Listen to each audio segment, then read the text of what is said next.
العلم يستهديه يهديني، غيم من الفكر يستسقيه يسقيني، أمد مني سؤالا. أعوذ بالله من الشيطان الرجيم. بسم الله الرحمن الرحيم، وصلى الله على رسولنا سيدنا محمد وعلى آله وأصحابه وسلم. أما بعد، فالسلام عليكم ورحمة الله وبركاته. Ndugu zangu Waislamu, kwa hakika jana nazungumza jana ya mwezi wa Dhulhijja mwaka 1446 kwenye grupu la ulimwengu wa Kiislamu ambalo mimi ni mmoja kati ya wanaofuatilia na kupata faida mbili tatu. Ulitokezea mkasa mkubwa. Grupu hili lililmi lina watu wa tijahati mukhtalifa. Kuna ahli sunna wal jamaa, kuna ahli alhaq wal istiqama al ibadiyya, kuna mawahabi, walaalla hunaka tijahati ukhra la ilma li biha, lakini bishakl aam hizi tawajuhati zipo.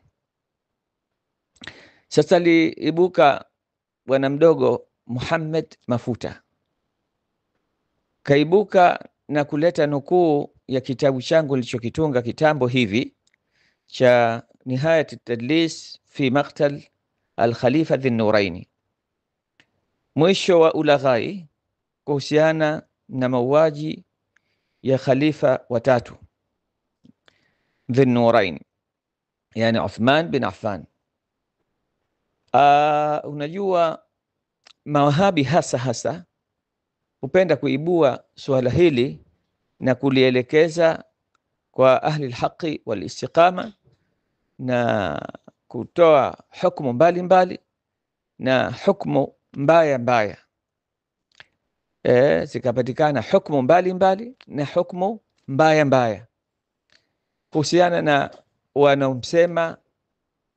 wanaowasema masahaba. Sasa awamu nas huwa wafahamu mambo hayo. Wakisikia mtu anamsema sahaba, hujua huyo ni mtu ovu kabisa, na hukumu yoyote ambayo imeandaliwa na mtoaji mada, basi awamu nasi huwa wanaipokea hukumu hiyo na kuwatizama Waislamu wenzao kwa jicho jingine. Lakini uhakika wa mambo ambao mimi nimeufuatilia, na ndio ikawa ni sababu ya kutunga hicho kitabu cha Nihayat at-Tadlis, mwisho wa ulaghai. Masuala haya yamezungumzwa na madhehebu au maulama wa madhehebu tofauti, na wakatoa hukumu mbalimbali na mbaya za khalifa watatu. Kwa hivyo humo mimi nimebainisha kuna fulani, Shaukani, Sanani, ambao wamewagusa masahaba tena kwa kauli kali. Abdul Razzaq Imam Abdul Razzaq al-Hakim, Ibn Taymiyyah, Ibn al-Qayyim na wengineo mbalimbali. Ala kulli hal, lakini cha zaidi na zaidi kwamba nimewaletea nukuu ya muassis wa pote la Kiwahabi Muhammad bin Abdul Wahhab, kitu ambacho pengine watu wakitegemea kwamba hao ndio wanaonadi kwamba masahaba wasiguswe, halafu leo akatokezea wewe muasisi wa pote la Kiwahabi, yeye ndio akatoa kauli kali na ovyo kabisa. Kwa hivyo hapo ndio watu watakapofahamu, na hasa nukuu niliyoitoa mimi ambayo imetaja kuhusu hao masahaba na matabi'in aliowasifu Muhammad bin Abdul Wahhab bi al-ghayy wal-jahala wash-sharr, kaasifu kwa sifa hizo kwamba ni wamepotea, ujahil na shari. Lakini si hivyo tu, akasema hao ndio waliongoza mauaji ya khalifa watatu. Kwa hivyo moja kwa moja mtu anapata picha ya kushtua kabisa kwamba kumbe waliomuua Uthman bin Affan sio kama vile unavyoambiwa Aubash, sijui shatati alqabail, sijui dahma an-nas, raa an-nas, ni watu tu. Kumbe ni masahaba, kumbe ni matabi'in, tena matabi'ina wakubwa. Kauli hiyo anasema nani? Muasisi wa pote la Kiwahabi. Hii si jambo la kutegemea. Kwa hivyo ilikuwa lazima itokezee harakati fulani hapa ili upite ulaghai. Ulaghai huo akaufanyia kazi Muhammad Mafuta, sawa. Kwa hivyo akaja katika hili majumua ya ulimwengu wa Kiislamu, akachukua ile picha na kitabu kile ambayo kimo katika kitabu cha Nihayat at-Tadlis, akaanza kusema kwamba nimeanza na uongo mimi. Sasa unajua watu wakashtuka pale, nimeanza na uongo. Kwa wapi huo uongo? Wengine wakawahi kumnasih kwamba si lugha ya kielimu hiyo, na yeye akajibu kwa kifua kipana, kusema uongo ndio elimu. Naona mambo hayo, kusema kusema uongo ndio elimu. Lakini si hivyo tu, kuletwa masuala mengine pale na watu katika njia za kumnasih yeye, kwa kifua kipana akasema hayo aliyoyanukuu, hayo maneno hayo hayapo kwenye kitabu hicho alichotaja huyo muongo wa Kiibadhi. Yani anasema hayo maneno niliyataja mimi kwamba kayasema muassis wa pote la kibida, pote la kiwahabi, hayo maneno hayako katika hicho kitabu ambacho kinaitwa Mukhtasar Sirat as-Sahaba. Naam.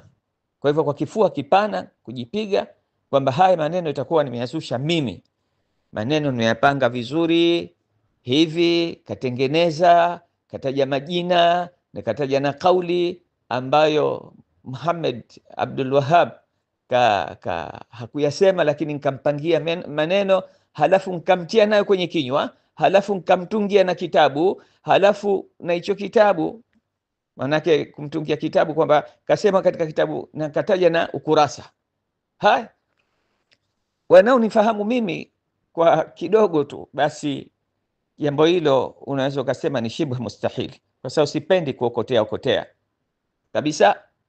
Mara moja shamtetea kaka yake huyu bwana mdogo huyu, watu walileta kwenye grupu fulani kwamba kakamatwa na shakimbia kwa madawa ya kulevya. Akasema hizi sio kauli za kueneza tu, na jamaa anasema kapokea habari moto. Kaambia bwana, tahadharisha, mimi si kauli, watu wanafanyiana uadui, na saa nyingine uadui wenyewe unakuwa hauna mipaka. Hizo ndio insafu zetu sisi ahli alhaq wal istiqama alibadhia. Lakini mnaona namna mawahabi wanavyokuwa ni matapeli kiasi gani katika dini. Sasa mimi nikuhakikishieni kwanza, ndugu Waislamu, msishughulishwe wala msitikiswe wala msipate headache. Kauli niliyoileta ipo kwenye kitabu hicho nilichokisema, sijakosea. Ni Mukhtasar Sirat ar-Rasul cha Muhammad bin Abdul Wahhab, na ukurasa niliyotaja ni huo kwa chapa hiyo niliyoiweka, na haya maneno yamo pia katika tabaati nyingine. Kwa mfano, iko tabaa nyingine ambayo mimi nayo hapa, ni ukurasa wa 253. Kwa hivyo tapeli, muongo, kadhab, dajjal ni yeye Muhammad Mafuta, na hii ala si kitu cha ajabu kwake kusema uongo. Yeye na kaka yake Kasim Mafuta, wakati tunajadiliana kipindi fulani, alinitungia jina mimi, akasema mimi naitwa Abdi At-Tiwani. Akasema jina lake huyo namjua mimi ni Abdi At-Tiwani, tena namjua kwa sura yake na sauti yake. Nikashangaa kweli, kaambia sijui kama kuna kiumbe kimeumbwa na Allah subhanahu wa ta'ala ambaye anaitwa Abdi At-Tiwani, ambaye wewe ukisema yeye anakujibu, tena hizi jawabu ambazo zinatoka kwangu mimi. Kiumbe huyo sidhani kama yuko. Unaona, kwa ajili ni watu wa kuokota tu, na ni watu wa kukanusha tu. Sasa hii ni lazima ilikuwa ipatikane. Sasa cha kujiuliza, alamatul istifham ambayo ni kubwa, je, huyu bwana mdogo Muhammad Mafuta, kutokana na ujahili wake, maana kuna watu mapocho duniani ni hawa mawahabi, utaona wamesoma, lakini tasarufati zao wanazozifanya ni za upocho, tena sio ule upocho kwamba mtu kapewa mtihani na Allah hafahamu. Ni upocho wa kujitakia, ni uzumbukuku wa kujitakia, kwa sababu kitu kimeletwa kwa namna hiyo, wajua, na kwa mtu ambaye mara nyingi unakuta vitu vyake viko perfect and punctual. Sasa nishajadiliana nao sana hawa na kuwabainishia udhaifu wao.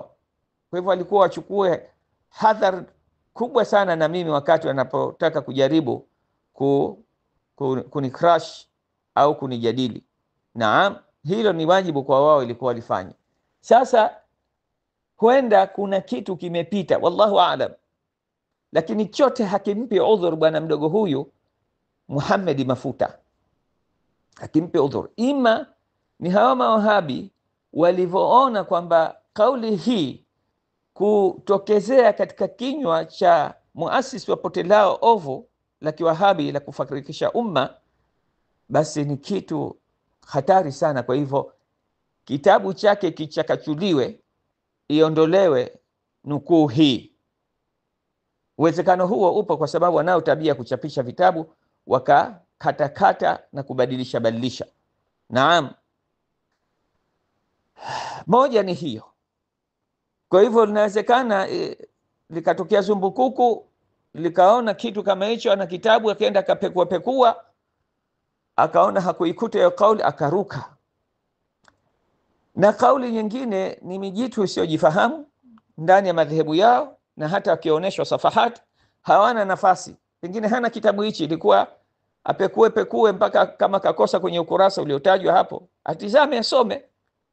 Yote hayo hakufanyika. Kwa hivyo mimi nasema iwe ni kwa kitabu alichonacho kimechakachuliwa, au ni kwa nia kutapeli na kuwababaisha watu na kukanusha kile ambacho wanacho na wamekisema, basi hii ni fadhiha ambayo Allah subhanahu wa ta'ala kamtakia imfike mbele ya hadhara ya watu. Kwa sababu kuna msemo unasema, idha arada Allahu halaka namla ambata laha janahaini. Allah akitaka kumhilikisha akitaka kumhilisha sisimizi au wadudu wadogo hawa, huwaotesha mbawa wakaruka, kwa ni sababu ya kifo chao, ima kwa kuliwa na wadudu wengine au kuanguka na kufa. Ala kulli hal, qul jaa alhaq wa zahaqa albatil inna albatila kana zahuqa. Uongo Allah kaudhihirisha wazi kama tunavyoona hapo. Kitabu kipo cha Muhammad bin Abdul Wahhab na nukuu ipo. Kwa hivyo ndugu Waislamu, tujue kama anavyosema mshair, mtu hasemi uongo isipokuwa kwa fi'lihi su au qillati al-adab, nia yake mbaya au qillati al-adab. Pamoja na kupewa nasaha, yeye kajitia kwa kusema uongo ndio elimu. Kwa hivyo jamani, maneno yake haya tapeli huyu wa Tanga yakamateni, kwamba mujue elimu yake kiwango chake, lakini uchamungu wake uko kiasi gani. Msimukaona mnaghururika mkasikia kuna watu wanakuongozeni katika dini, kumbe dini yenyewe ni hii. Mkawaona watu mnawategemea wakisimama wakapiga makelele kwenye microphone, mkawaona kwamba hawa ndio watakaotuongoza katika haki, kumbe ni matapeli. Kama mnajua utapeli uko katika watu kudhulumiana katika miamalati tu, na kuna utapeli katika dini, watu wanafanya utapeli katika dini. Huyu kijana huyu ana mdogo Muhammad Mafuta si mara ya kwanza kumweka sawa na kumnyoosha katika masala ya kielimu. Nakumbuka mara moja ilikuja nikatoa nukuu moja tena kupitia katika kitabu cha imamu wake Ibn al-Qayyim, akataka kutia dosari kwamba nimekosea kinahu mimi. Nikamkamata kisawa sawa, nikamuelimisha, akajitia kuruka huku, lakini nimemkamata mpaka watu kwenye grupu ikawa wanamdai. Sasa mara niko Mombasa, niko njiani, kaambia nenda, utakapokwenda ukifika niletee jawabu hapa. Nikamwambia, mwambie kaka yako akusaidie, labda mkikaa pamoja mtaweza kuifahamu. Vitabu vyao hivyo wanasomeshwa na nani? Ibadhi. Nasikitika kupata wanafunzi mapocho mazumbukuku wa Kiwahabi. Katika wanafunzi uliowapata, manake sehemu nyingi tulishawasomesha, wasiojua katika madhehebu yao na pote lao. Mwisho hana cha kusema, akasema njia zote zinajuzo. Hamna njia zote hapa, ni njia moja tu ya kupita, mpito mmoja tu. Haya, suala jingine lilikuja la Ramadhan Karim, na huyu kijana bwana mdogo, kwa ajili tu Uthaymeen kasema na yeye kwamba haijuzu kusema Ramadhan Karim, kwa sababu Ramadhani sio inayotoa karim ikram, lakini Allah ndio anatoa ikram. Kwa hivyo Ramadhani haina cha kufanya. Subhanallah, nikamnyoosha kumweka sawa kwamba neno karimu halina maana mwenye kukirimu tu. Ala kulli hal, na masala mengine pia yanatokezea katika vitu kama hivyo, nikaonesha tadlisi zao, ulaghai wao, na walivyokuwa hawana haya, manake wanasema vitu ambavyo kisha watafedheheka. Kwa hivyo ndugu Islam, nikwambieni msipate headache kabisa, wala mimi kupata headache wala kutikisika. Jana nilikuwa na dhurufu kidogo, nikasema lazima niandae kitu cha kumweka sana, cha kumnyoosha huyu kijana wa Tanga, Wahabi wa Tanga, ambaye yeye leo sasa anaonekana ni laghai, leo anaonekana ni tapeli, leo ndio anaonekana yeye ni dajjal, na ile kunituhumu mimi, hii ni shinshina aarifuha min akhzam. Hiyo ni tabia ambayo tunaijua kwa wao, iko hiyo dini yao hasa, na pote lao limesimama katika misingi ya kusema uongo, kupindisha maneno na kufanya ulaghai tofauti. Wanajulikana, ndio tabia zao. Tena utawakuta rukaruka zao, subhanallah, mpaka manake wanakashifiwa na watu wa kawaida, Kwa hivyo ndugu Islam, mujue hali ya watu kama hawa tunao wengi. Hawashindwi. Juzi tu kabla, subhanallah, mimi namshukuru Allah subhanahu wa ta'ala, tuko katika siku 10 tukufu za Dhulhijja mwaka 1446, lakini tumeambiwa ma min ayamin al'amalu salih fihinna habu ila Allah min hadhihi al-ayyam al-ashr. Amali utakayoifanya yoyote ile, صلة الرحم، صدقة، صلاة، قراءة القرآن، زيارة المريض وهلم جرى، basi siku hizi ni amali sana, ina fadhila kubwa sana. Na mimi nachukua fursa hii kutoa wakati wangu kuelimisha na kunufaisha watu katika siku hizi. Hii kazi ninayoifanya hii, basi namwomba Allah subhanahu wa ta'ala ajalie katika mizan hasanat, na iwe ni katika dhimni ya hizo al-amali salih. Na wewe msikilizaji, usistopishe kueneza ujumbe kama huu wa kuwakashifu watu kama hawa ambao wana nia mbaya katika kufarikisha umma wa Kiislamu.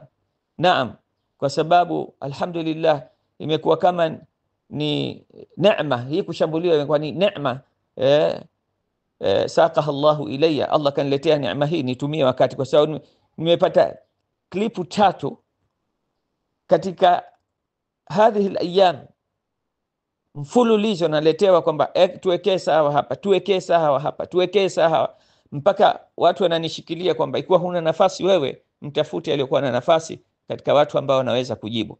Kwa hivyo kuna klipu nishawahi kuzitoa, na labda huyu bwana ngeashiria jambo hilo, akapata maumivu kuona Muhammad bin Abdul Wahhab na yeye ni miongoni mwenye kuwasema masahaba kwa vibaya, akaona sasa akanushe na sio. Kwa hivyo nawatangazia Waislamu katika kundi hili la majumua ya ulimwengu wa Kiislamu na wengineo kwamba habari ya Muhammad bin Abdul Wahhab kuwepo ya kuwasema masahaba kwa niliyoyataja yapo kwenye kitabu nilichokitaja katika kurasa niliyotaja, na katika tabaati nyingine ni kurasa zitatofautiana. Kwa hivyo hayo muelewe, wala msipate headache yote, wala mimi sishughuliki kunita muongo kwa sababu ni tabia zao kuwaita watu waongo. Wala haula wala quwwata illa billahi al-aliyyil azim. Subhana rabbika rabbil izzati amma yasifun, wa salamun ala al-mursalin, walhamdulillahi rabbil alamin. كطلعة الشمس في كل الميادين، كطلعة الشمس في كل